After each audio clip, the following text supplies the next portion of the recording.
గెలవక ముందు ఆలోచన చేశాను, పాత రోడ్డు పేరు ఉంది బుదేరా సీరూరు అని చెప్పేసి. అరే ఇంత అద్భుతంగా ఉంది ఈ పేరు, బుదేరా గుడిపల్లి రోడ్డు కాదని బుదేరా సీరూరు రోడ్డు, పాత పీడబ్ల్యూ రోడ్ అది.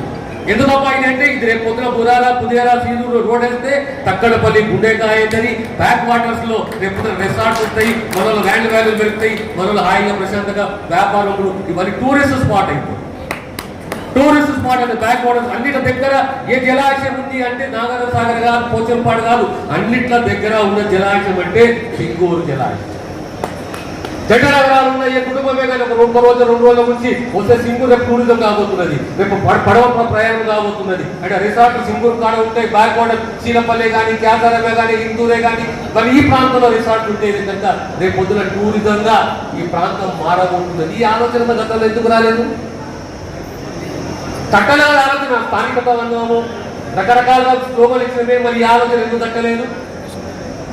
మరి ఇప్పుడు ఎందుకు తట్టింది? గతంలో నేను ఉప ముఖ్యమంత్రి ఉన్నప్పుడు సబ్ ప్లాన్ తీసుకొచ్చిన, ఎస్సీ సబ్ ప్లాన్ తీసుకొచ్చిన. ఆ కాలంలో 35 కోట్ల రూపాయలతో బుదేరాకు ఒక మహిళా రెసిడెన్షియల్ కళాశాల